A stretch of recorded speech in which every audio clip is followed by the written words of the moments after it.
بسم اللہ الرحمن الرحیم۔ ایک مرتبہ حضرت خضر علیہ السلام دریا کے کنارے بیٹھے تھے۔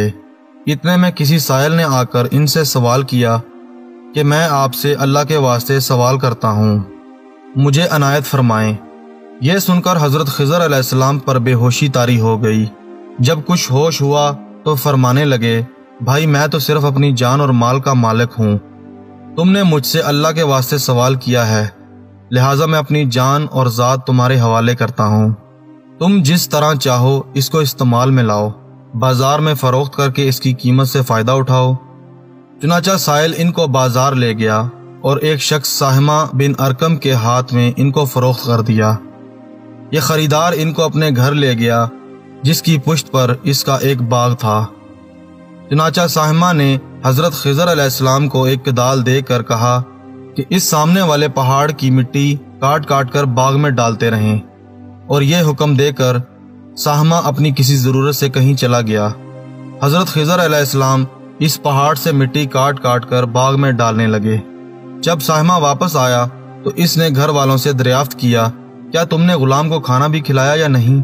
گھر والوں نے جواب دیا کہ ہمیں معلوم نہیں غلام کہاں ہے۔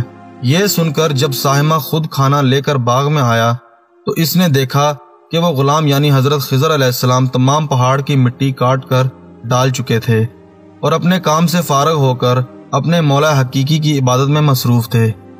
یہ دیکھ کر ساہمہ کو بڑا تعجب ہوا اور اس نے دریافت کیا، یہ تو بتائیں کہ آپ کون ہیں؟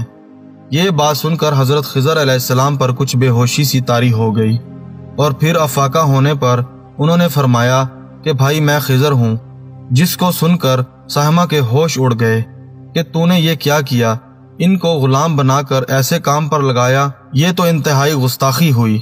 پھر ہوش آنے پر ساہمہ نے توبہ کی اور پروردگار سے عذر خواہی کے ساتھ حضرت خضر علیہ السلام کو آزاد کر دیا، اور جناب باری میں عرض کیا، یا اللہ مجھ سے اس کا مواخذہ نہ فرمائیے کیونکہ میں ان کو جانتا نہیں تھا۔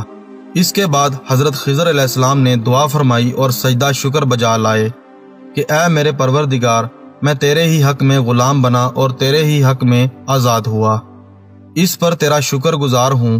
بعد ازاں واپسی کی اجازت لے کر جب دریا پر واپس آئے تو دیکھا ایک شخص کھڑا دعا مانگ رہا ہے کہ اے میرے رب، حضرت خضر علیہ السلام کو غلامی سے رہائی عطا فرما دے اور ان کی توبہ قبول فرما لے۔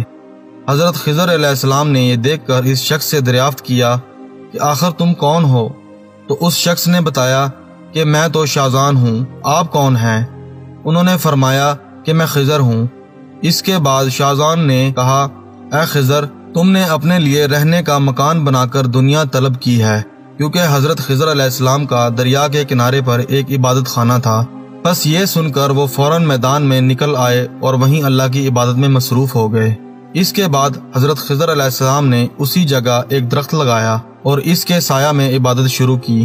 تو آواز آئی، خضر، جب تم نے درخت کا سایہ میں سجدہ کیا تو تم نے دنیا اور آخرت پر ترجیح دی۔ مجھے اپنی عزت اور جلال کی قسم ہے، مجھے دنیا کی محبت میں رضامندی نہیں ہے۔